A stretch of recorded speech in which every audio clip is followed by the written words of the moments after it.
Which brings me to something else, and that is a person who self-stimulates until ejaculation. If they do that in the daytime, they just make up the day and they ask Allah to forgive them. They repent. Of course, you don't have to be deliberate. It's only if the desire got you and you got weak and this happened to you, you've got to make up the day. But you've got to continue fasting there. You can't say, oh, well, I'll just eat. No, you can't do that. If you fall into that, you've got to continue fasting the rest of the day and make up that day and repent to Allah. If a person has intercourse in the day, husband and wife, while they were fasting, they have to do one of three things as a kaffarah, which means an expiation. Free a slave. Buy a slave somewhere in the world and free them. Now, we don't have that today. Number 2, fast 60 consecutive days in a row. If they're not able to do that, then feed 60 poor people a meal per day. The majority of the scholars say it's in order.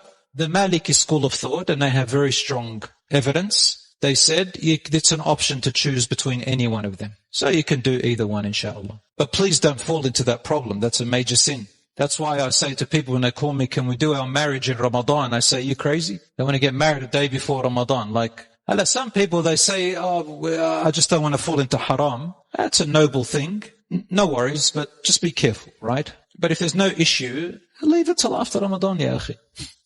Which brings me to something else, and that is a person who self-stimulates until ejaculation.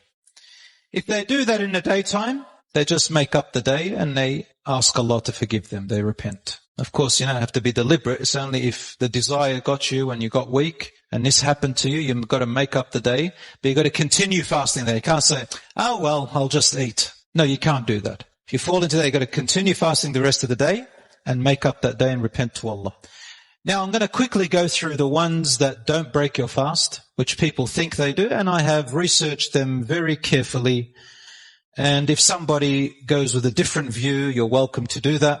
I am not enforcing this on anybody, because in some of these cases there can be different valid views, but this is the middle, or the strongest evidence that Allah knows best, that I feel is correct, inshallah, and the one that has the majority view of the jurists around it. Number 1, what does not break your fast? Accidentally drinking or eating, such as forgetful. You forgot and you ate a whole stomach full. You ate a kebab, and then you followed it up with water and juice and then dessert. You had a sleep and you had a beautiful sleep and you got up and you still forgot and had dinner. So you had a fiasco that day. That person who forgot doesn't have to make up the day. The Prophet, peace be upon him, said, Allah has given him food and drink. It's a gift.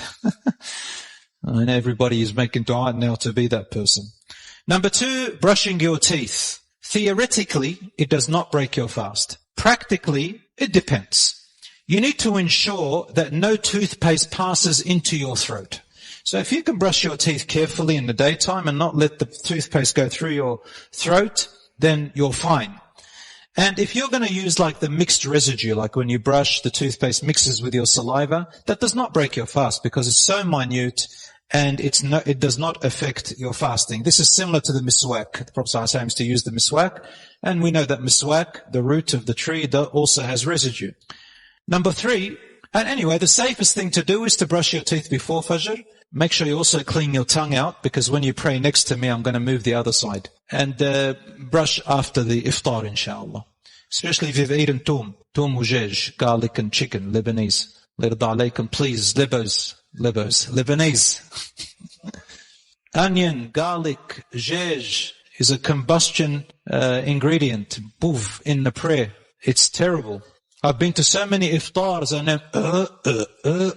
I want to move away. Number 3, involuntary inhalation of fumes, smokes, or secondary smoke near you. This does not break your fast. Someone's smoking next to you, someone's having shisha or gila. I hope you're not around those people, but if you are, what do you do? Number 4, tasting food for flavor if needed. There is no disagreement among jurists that tasting the food just on your tongue and you spit it out does not break your fast. Number 5, insulin.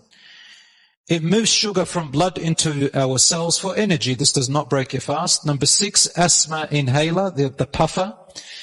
Using an asthma inhaler during the day in Ramadan doesn't break the fast. This was supported by scholars like great scholars, and most of the participants in the 9th Fiqh and Medical Symposium organized by the Islamic Organization for Medical Science in Kuwait agreed upon that it does not break your fast because first, the mist from the asthma inhaler is just air. It reaches the lungs and helps to open up the air passages that get tight due to asthma. This mist doesn't reach the stomach and doesn't count as food or drink for the patient. Secondly, it's not like eating or drinking. It's more similar to taking a blood sample for testing or using non-nutritious injections. Number 3, even if some of the inhaler mist gets into the esophagus and then the stomach, it is very little. The small canister has about 10 millimeters of liquid medication, which is meant for around 200 puffs.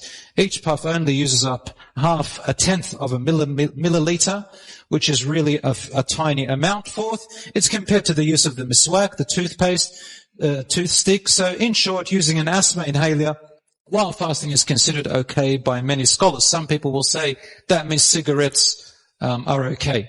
But you see, brothers and sisters, cigarettes are not okay. They break your fast because they have nicotine absorption. The nicotine is well absorbed by the stomach, with studies indicating approximately 8 to 18% of ingested nicotine is absorbed into the stomach. Direct ingestion, when smoking, particulates, including nicotine, tars, and heavy metals, are trapped in the saliva and swallowed, placing them directly into the stomach.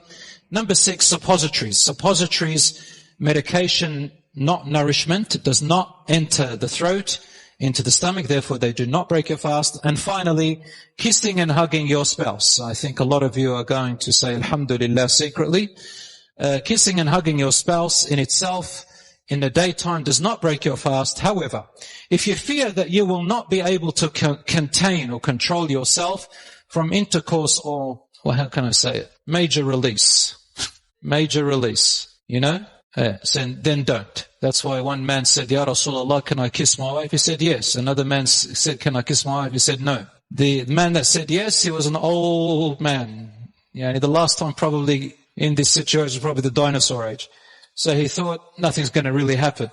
The young man who came, he was a young man. He said, not for you, don't do it. And he didn't say it out of forbidden, but he said it to him, don't, because just in case, it's better because, young people and all that. So brothers and sisters, final words. May Allah subhanahu wa ta'ala make this Ramadan and this fasting a time in which our virtue with some pious spirituality rises truly. May Allah subhanahu wa ta'ala reward us and forgive our sins and make it an expiation and a pardoning. May Allah subhanahu wa ta'ala clean our hearts and help us in elevating our iman and bring us together strongly and accept our dua and relieve our brothers and sisters who are going through turmoil, oppression and hardship everywhere around the world from it.